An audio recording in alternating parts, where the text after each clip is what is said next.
आज हम जानेंगे राजस्थान हिस्ट्री का जो सेकंड चैप्टर है, राजस्थान में पूर्व पाषाण एवं मध्य पाषाण संस्कृति।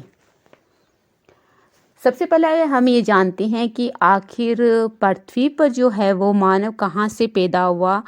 तो इसमें अलग अलग जो विद्वान हैं उनके अलग अलग मत हैं। कोई उनको भारतवर्ष में ही उत्पत्ति का मानते हैं, कोई ऐसे बोलते हैं कि इनका जन्म अफ्रीका, ऑस्ट्रेलिया वहाँ पे हुआ है। तो अलग अलग विद्वानों के अलग अलग विचार दिए गए हैं। कुछ ऐसे बोलते हैं कि ये सबसे पहले 80 करोड़ वर्ष पहले जीवन जो है वो के चिन्ह मिले थे। तो इनके अलग अलग मत हैं। और अगर हम ये देखें कि अगर प्रागैतिहासिक जो राजस्थान है उनको जो है 3 भागों में डिवाइड किया गया है, पूर्व पाषाण काल, मध्य पाषाण काल और उत्तर पाषाण काल। अब हम तीनों के बारे में अलग अलग जानेंगे, तो आप हमारे इस वीडियो को लास्ट तक ज़रूर देखें, आपको इन्फॉर्मेशन पूरी मिलेगी इसमें। और अगर हम पूर्व पाषाण काल का आदिम मानव किस हिसाब का था और उसके औजार कैसे थे ये देखें, तो जो पूर्व पाषाण काल का मानव था वो श्याम वर्ण का होता था। उनकी जो कद होता था वो छोटा होता था, नाक जो उनकी चपटी होती थी और बाल घुंघरालू होते थे। इस टाइप का वो मानव होता था पूर्व पाषाण काल में, और अत्यंत बर्बर टाइप का जो है होता था। और उसका जीवन जो है वो एक पशु तुल्य माना जाता था। इस हिसाब से वो जीवन जीता था। पत्थरों से जो है वो कुल्हाड़ी बनाना, तीर के फाल बनाना, भाले काटना, खोदना, इनसे ही काम करता था। फेंकने का काम करता था और छेद करना, कूटना, ये सब जो पत्थरों से ही जो औजार बनाए जाते थे उससे ये सारे काम करता था। आदि मानव को जो धातुओं का प्रयोग है या फिर मिट्टी के बर्तन बनाना ये सब नहीं आता था। आग जलाना भी नहीं आता था, आग का उसको कोई नॉलेज नहीं था पूर्व पाषाण काल के मानव को। ओके। और अगर निवास स्थान देखें और उनका जो जीवन निर्वाह था वो देखें, तो पर्वत की जो कंदराएं हैं, जो गुफाएं हैं, वृक्षों के नीचे, नदियों या फिर झीलों के जो छोड़े गए कंगार हैं उनकी शरण में जो है वो ये लोग रहते थे। पूर्णतः अगर माने तो मानव प्रकृति जो है वो प्रकृति जीवी था। जो ये मानव था वो प्रकृति जीवी था। और जानवरों का कच्चा मांस खाना, कच्चे कंद मूल खाना या फिर फल फूल, इनका भोजन ये करता था। धीरे धीरे मानव ने अपने जो सुरक्षा के लिए हथियारों का प्रयोग करना शुरू कर दिया और अपने जो विवेक और बुद्धिमत्ता का धीरे धीरे फिर बुद्धिमत्ता का प्रयोग करना शुरू किया इसने। और अगर हम इसका आर्थिक जीवन देखें तो कालांतर में जो है धनुष और बाण का जो है ज्ञान प्राप्त था। सींग, हड्डी और हाथी दांत की जो बनी सुइयां हैं उनसे तंबू बना लेता था। पहनने और ओढ़ने के लिए खाल का प्रयोग करता था। मानव जो है ये मानव जो है वो पशुओं को मार के उनके मांस को कच्चा ही खा लेता था। फिर जो उनकी खाल होती थी उनको पहनने के लिए प्रयोग करता था और ओढ़ने के लिए प्रयोग करता था। राजस्थान का जो आदि मानव है वो आदान प्रदान विनिमय पद्धति से परिचित हो गया था बाद में। सामाजिक और धार्मिक जीवन उनका देखें तो छोटे छोटे झुंडों में जो है वृक्षों के पत्ते और छाल एवं पशुओं की जो है खाल पहनता था। इस हिसाब से वो रहता था। और ज़मीन में जो है गाड़े गए शवों के साथ में औजार, आभूषण, मांस आदि के उनके साथ में रख दिया जाता था। तो इस हिसाब से उनका सामाजिक जीवन था। धार्मिक भावनाओं का अभी तक कोई स्पष्ट उदय नहीं हुआ था पूर्व पाषाण काल में। और मनुष्य की व्यवहारिक जीवन का अंत मृत्यु के साथ ही नहीं होता था बल्कि उसके पश्चात भी होता था, ऐसा ये लोग मानते थे। और तभी वो शव जब गाड़ते थे तो उनके साथ में कुछ चीज़ें भी साथ में गाड़ देते थे। बाद में वो खुले में छोड़ देते थे और फिर उसको कोई या तो जंगली जानवर खा जाता था या फिर वो सड़ गल जाते थे। अब हम जानेंगे मध्य पाषाण काल के बारे में। तो जो मध्य पाषाण काल है वो पूर्व पाषाण युग तथा नव पाषाण युग के बीच का जो संक्रमण काल माना जाता है वो मध्य पाषाण युग ही माना जाता है। इस युग में जो है औजार बहुत ही छोटे होते थे और इस सभ्यता के जो अवशेष हमें राजस्थान में अनेक स्थानों पर मिले हैं, जैसे कि बाड़मेर में, तिलवाड़ा जिले में, पंचभद्रा नदी घाटी में, सोजत क्षेत्र में, भीलवाड़ा की जो बागोर है, झालावाड़ के जो क्षेत्र, वहाँ पे हमें ये मध्य पाषाण युग के अवशेष प्राप्त हुए हैं राजस्थान के जो है हमें विभिन्न स्थानों से हमें मिट्टी के बर्तन में मिले हैं, कांच के मनके भी प्राप्त हुए हैं। सीप और कांच की जो चूड़ियां हैं, गोल तथा अन्य आकार में बनी मिट्टी तथा पत्थर के जो मकानों की संरचना के जो प्रारूप हैं, चूल्हे, राख, अस्थियां, पत्थर की गोलियां, इस हिसाब से हमें ये मध्य पाषाण काल के मिले हैं।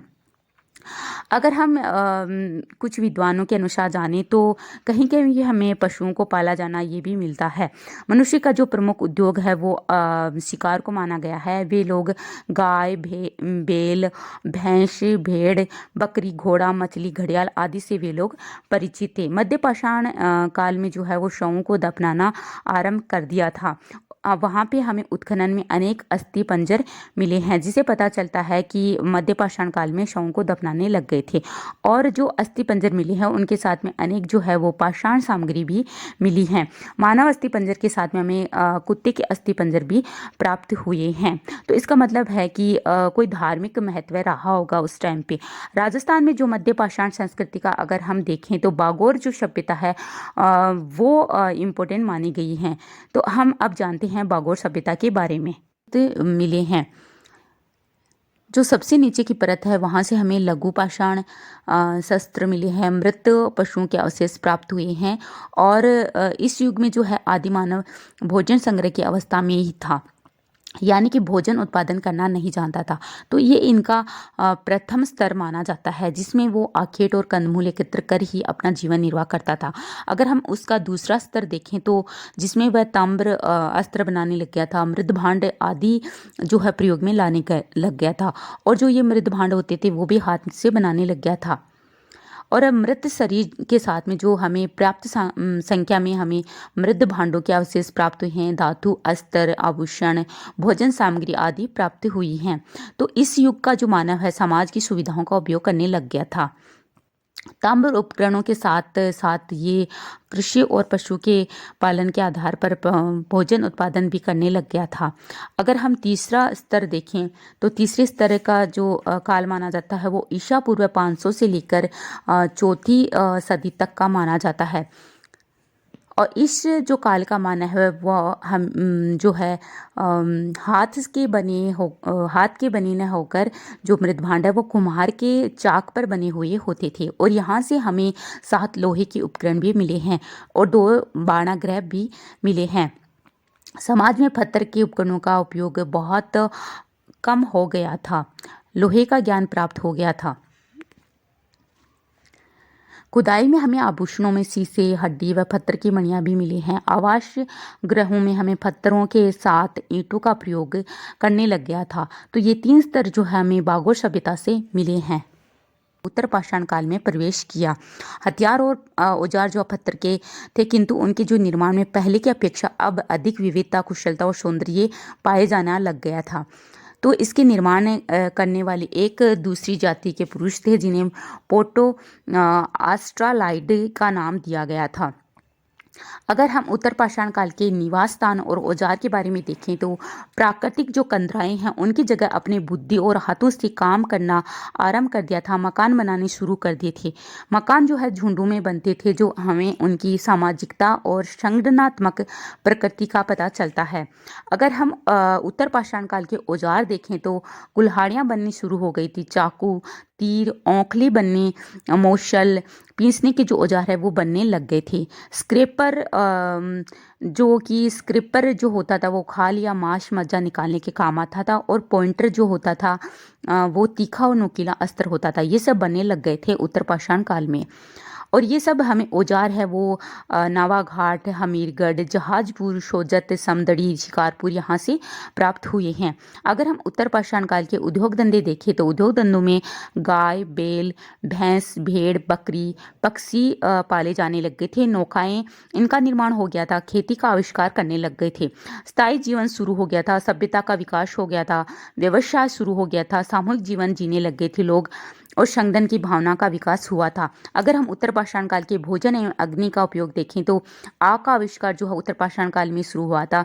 पशुपालन व्यवसाय बन गया था। दूध के अतिरिक्त यहाँ पे ताड़ी और दूसरे पेड़ पौधों के जो रस हैं उनसे भी पेय पदार्थ बनना शुरू हो गए थे। उत्तर पाषाण काल के हम वस्त्र और आभूषण देखें तो यहाँ पर कपास की खेती शुरू हो गई थी। सूत काटने और कपड़ा बुनने का काम आरंभ हो गया था। ऊन के कपड़े, रंगों का प्रयोग, आभूषणों का प्रयोग, जो आभूषण है वो स्त्रियां भी पहनती थी, पुरुष भी पहनने लगे थे। स्त्रियां जो है पत्थर, कौड़ी, सीप, हड्डी आदि की जो मालाएं पहनने लग गई थी। अगर हम इनका समुदाय और जातियां और वर्ग देखें तो अलग रहने की जो भावना का विकास हो गया था, जागृति आ गई थी उनमें अलग रहने की। रहन सहन और रीति रिवाजों में जो है वो भिन्नता आ गई थी। जाति प्रथा का अंकुरण हो गया था। अनेक जातियों का जो है विकास हो गया था उस टाइम पे। पारिवारिक जीवन हम देखें तो सामुदायिक परिवार ही था उत्तर पाषाण काल में। लड़ाइयों का जो विकास हो गया था और प्रमुख नेता की आवश्यकता पड़ने लग गई थी। अगर हम उत्तर पाषाण काल के धार्मिक जीवन को देखें तो जीवन मरण के संबंध में इनमें विचार होने शुरू हो गया था। अस्थि पात्रों का प्रयोग शुरू हो गया था। जीवन श्रृंखला और पुनर्जन्म में ये लोग विश्वास करते थे। पितरों की पूजा भी करते थे। लिंग पूजा का विकास हो गया था। अगर हम उत्तर पाषाण काल की भाषा और कला के बारे में देखें तो भील, मीणा और मेवाड़ तथा सिरोही की जो आदिम जातियां हैं वो थी। मुंडा जो भाषाएं थी। रंगों का चुनाव होना शुरू हो गया था। आकार की सजीवता शुरू हो गई थी। आकार के बारे में लोग जानने लग गए थे। एक दूसरे के भावों को जानने लग गए थे। जो शिलाएं हैं, जो पर्वत हैं, उनकी दीवारों पर लोग चित्र बनाने लग गए थे। अपने जो आखेट करते थे, जो शिकार करते थे, जो नाचना गाना ये सब करते थे, नाचने के चित्र बनाने लग गए थे। जो दीवारें होती थी पर्वतों की उन पर अत्यंत ही ये चित्र जो अत्यंत ही भद्दे और इनमें कोई सौंदर्यता नहीं होती थी। अब हम उत्तर पाषाण काल के अगर कंदरा कला देखें तो चित्तौड़ की जो पहाड़ी कंदराएं हैं, टोंक की अरावली पर्वत की श्रृंखलाओं से हमें कंदरा चित्र मिले हैं। अब हम जानेंगे पाषाण काल का जो अंतिम वर्ष आया था उसके बारे में। राजस्थान में पाषाण युग के मानव को धातुओं का ज्ञान धीरे धीरे होने लग गया था। भोजन पकाने के लिए पत्थरों की बनाई हुई भट्टी अथवा चूल्हे का उपयोग तो मनुष्य ने जान ही लिया था। धातुओं के अवशेषों का उन्हें पता चल गया था। जो धातुएं हैं होती हैं, अलग धातुएं बनती हैं, उनका पता चल गया था। मनुष्य ने अधिक मात्रा में मिलने वाली जो उपयोगी धातुएं हैं उनकी खोज कर ली थी। अतः जो मानव जो है वो पाषाण काल के बाद में राजस्थान में ताम्र काल आरंभ हो गया था। अगर राजस्थान सहित हम संपूर्ण उत्तर भारत में अब पाषाण का स्थान जो है तांबे ने ले लिया था। अब हम जानेंगे कि पाषाण युग की जो क्या देन रही हैं। राजस्थान का आदि निवासी भारत के अन्य आदि निवासियों की भांति ही नितांत जंगली था। वह पशुओं से कुछ ही अधिक सभ्य था, यानी कि उनका जीवन पशु तुल्य था, उनसे थोड़ा ही ऊपर मान सकते हैं। राजस्थान में पाषाणकालीन लोगों ने धनुष बाण का प्रयोग आरंभ किया था और जो ढोंगी हैं उनका प्रयोग शुरू किया था। नाव बनाना और जहाज का उपयोग इन्होंने शुरू किया था। पशुपालन, अग्नि और धातुओं का प्रयोग करना, जो पशु हैं, भूत प्रेत हैं, वृक्षों की आदों की पूजा करना, वनस्पति विज्ञान, जड़ी बूटी इनका पहचान करना, ऋतु परिवर्तन का ज्ञान, आखेट की जो कलाएं हैं, ये जाने अनजाने में हमें बहुत सारी चीज़ें जो है इन्हीं लोगों से मिलती हैं। वृक्षों और पशुओं के जो अनेक नाम है वो इन्हीं लोगों की देन है। जैसे कि ना इन्होंने हमें केला, पान, बैंगन, काशी फल, चूना और रुई इनके संस्कृत नाम, और पशुओं में जो है पालतू चिड़िया, मोर, हाथी, टड्डू आदि के नाम हमें इन्हीं से प्राप्त होते हैं। अगर हम ऊंचे स्थानों में देखें तो धान की खेती, कपास की धुनाई, सूत और उनके जो काटने बुनने की कला है, ये सब हमें इन्हीं से प्राप्त होती हैं। मिट्टी के बर्तन बनाने की कला, मृत्यु के पश्चात अगर जीवन संबंधी विचार है, प्रकृति पूजा आदि की अनेक क्रियाओं, ये हमें इन्हीं से मिली हैं। ओके फ्रेंड्स, आज के लिए हमने मध्य पाषाण काल, उत्तर पाषाण काल और पूर्व पाषाण काल, यानी कि जो हमने प्रागैतिहासिक काल है राजस्थान का, वो हमने आज कंप्लीट कर लिया है अध्याय। Okay, thank you. अगर आपको ये वीडियो अच्छा लगे तो इसको सब्सक्राइब करें, लाइक करें एंड कमेंट ज़रूर करें। Okay, thank you.